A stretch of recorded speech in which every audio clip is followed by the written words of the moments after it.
할렐루야. 2026년 4월 7일 화요일 아침입니다. 성도들에게 찾아가는 말씀, 오늘은 사무엘하 17장의 말씀을 함께 묵상합니다. 우리는 살면서 많은 결정들을 합니다. 크고 중요한 선택들도 있고 또 별것 아닌 것처럼 그냥 지나가는 그런 선택들도 있습니다.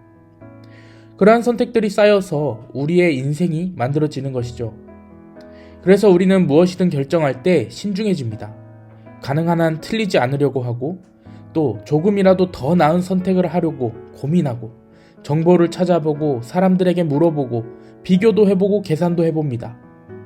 그리고 어느 정도 확신이 들면 결정을 내리게 됩니다. 그런데 그런 선택의 순간들 가운데 가끔은 이상한 순간이 찾아오곤 합니다. 충분히 가능하다고 확신할 만큼 잘 될 거라 생각했던 선택이 생각보다 쉽게 막혀버리는 그런 순간 말입니다. 분명히 될 것 같았던 일이 예상보다 쉽게 멈춰버립니다. 억지로 밀어붙이면 더 어긋나고 기다려도 풀리지 않습니다. 그때 우리는 하나님께 왜 막으십니까? 라고 묻곤 합니다. 우리는 선택할 때 나름의 기준이 있습니다. 가능성을 따져보고 손해와 이익을 비교해보고 지금 상황에서 더 적절해 보이는 길을 고릅니다. 그런데 문제는 여기서부터 시작됩니다. 우리는 더 나아 보인다는 판단을 맞다로 바꾸고 그 맞다를 하나님의 뜻으로 연결시켜버립니다. 그래서 일이 풀리면 하나님이 여셨다라고 말하고 막히면 하나님이 막으셨다라고 말하는 것입니다. 하지만 그 해석은 우리의 기준에서 시작된 해석입니다. 우리는 결과를 기준으로 판단하지만 하나님은 결과가 아니라 그 결과가 어디로 이어지는지를 보십니다.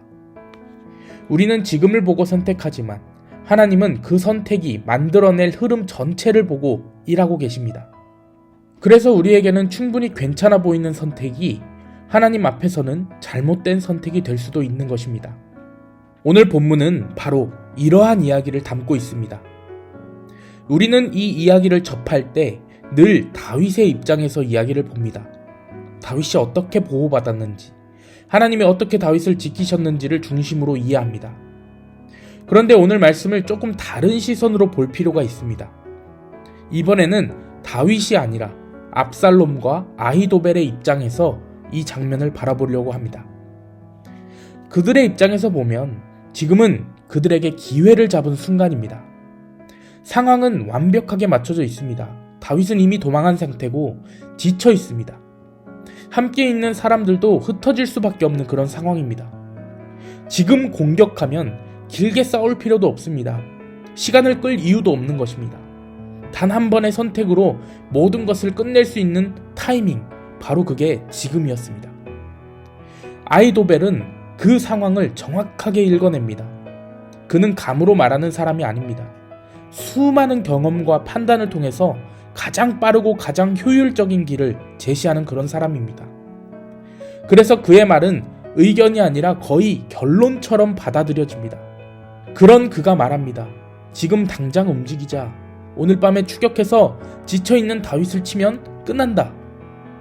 이건 가장 현실적이고 가장 확실한 전략이었습니다.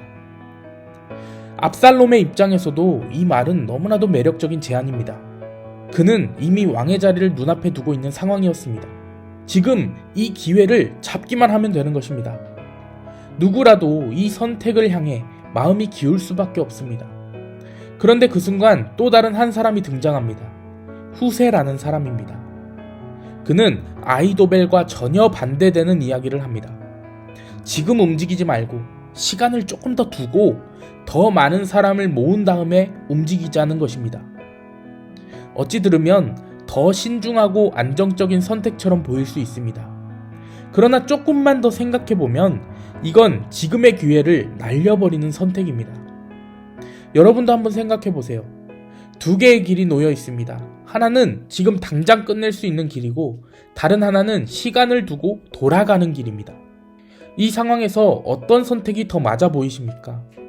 상식적으로 생각하면 답은 분명합니다. 아히도벨의 계획이 더 정확하고 더 확실한 길입니다. 그런데 압살롬은 그 길을 선택하지 않고 돌아가자라는 후세의 말을 따릅니다. 왜 이런 선택이 이루어졌을까요? 우리 함께 14절의 말씀 읽겠습니다. 압살롬과 온 이스라엘 사람들이 이르되 아렉 사람 후세의 계략은 아히도벨의 계략보다 낫다 하니 이는 여호와께서 압살롬에게 화를 내리려 하사 아히도벨의 좋은 계략을 물리치라고 명령하셨음이더라. 여호와께서 아히도벨의 좋은 계략을 이루어지지 않게 하셨다라는 것입니다. 여기서 우리는 한 가지 의문이 생깁니다. 하나님은 모두를 사랑하시는데 지금 이야기만 두고 보면 압살롬과 아히도벨보다 다윗을 더 사랑하시는 것처럼 들립니다. 다윗 때문에 압살롬과 아히도벨의 길을 막으시는 것처럼 보인다는 것입니다. 그렇다면 하나님은 특정한 사람만 사랑하시는 분일까요? 이 질문이 해결되지 않으면 우리는 하나님을 오해하게 됩니다. 하나님은 누구 한 사람의 편에 서서 다른 사람을 밀어내시는 분이 아닙니다. 하나님은 사람을 기준으로 편을 가르시는 분이 아니라 하나님이 이루고 계신 흐름과 그 뜻 위에서 일하시는 분이십니다. 압살롬과 아히도벨의 선택은 분명히 똑똑했고 또 전략적으로도 완벽했습니다. 하지만 그 선택이 이어지는 방향은 하나님이 이루시려는 이야기와 충돌하고 있었습니다. 하나님은 다윗이라는 사람을 지키기 위해서만 일하시는 것이 아니라 하나님이 이어가시려는 구원의 흐름을 지키기 위해 일하고 계셨던 것입니다. 다윗은 그 흐름 안에 있었고 압살롬은 그 흐름을 거스르는 자리에 서 있었습니다. 그래서 하나님은 사람을 기준으로 선택하신 것이 아니라 그 방향을 기준으로 개입하셨던 것입니다. 이걸 조금 더 정확하게 말하면 이렇습니다. 하나님은 누구를 더 사랑하셔서 한쪽을 살리신 것이 아니라 하나님이 이루시려는 이야기 안에 있는 자를 통해 그 뜻을 이어가신다라는 것입니다. 그리고 동시에 이것도 기억해야 합니다. 압살롬도 하나님이 사랑하셨던 사람이라는 것 말입니다. 아히도벨도 하나님이 사용하셨던 사람이었습니다. 그러니 문제는 사랑의 여부가 아니라 그들이 향하는 길이 하나님이 이루시는 이야기 안에 속했냐입니다. 그래서 우리 또한 이해할 수 없는 삶의 막힘 가운데 서게 될 때 내가 원하는 이 길이 하나님의 이야기 안에 있는가 이것을 점검해 보셔야 합니다. 하나님이 이어가시는 이야기 안에 있었다면 하나님은 그 길을 막으시지 않습니다. 때로는 늦추실 수는 있어도 끊어버리지는 않으십니다. 하지만 그 길이 하나님이 이루시는 방향과 어긋나 있다면 하나님은 분명히 그 흐름을 멈추십니다. 그래서 어쩌면 막힘은 항상 나쁜 것이 아닙니다. 오히려 하나님이 내 인생에 개입하고 계시다는 사인일 수도 있습니다. 내가 놓치고 있는 방향을 하나님이 바로잡고 계신 장면일 수 있다는 것입니다. 이제 남은 것은 우리가 그 막힘을 어떻게 해석하는가입니다. 우리는 막히면 잘못됐다고 생각하고 틀렸다고 단정짓고 실패했다고 결론을 내립니다. 하지만 하나님은 그 순간에도 일하고 계신다라는 것을 잊어서는 안 됩니다. 하나님은 막음에서 끝내지 않으시고 방향을 바꿔서 하나님의 이야기 안으로 들어오도록 하나님의 계획 안으로 우리가 들어오도록 인도하고 계신 것입니다. 그래서 지금 내 삶에 막힌 것처럼 느껴지는 부분이 있다면 그걸 실패라고 부르지 않았으면 좋겠습니다. 아직 하나님이 그 이야기를 끝내신 것이 아니기 때문입니다. 내가 보기에 기회가 사라진 것처럼 보이는 그 순간 가운데서 하나님은 더 좋은 길로, 더 선한 길로 우리를 인도하고 계신 줄로 믿습니다.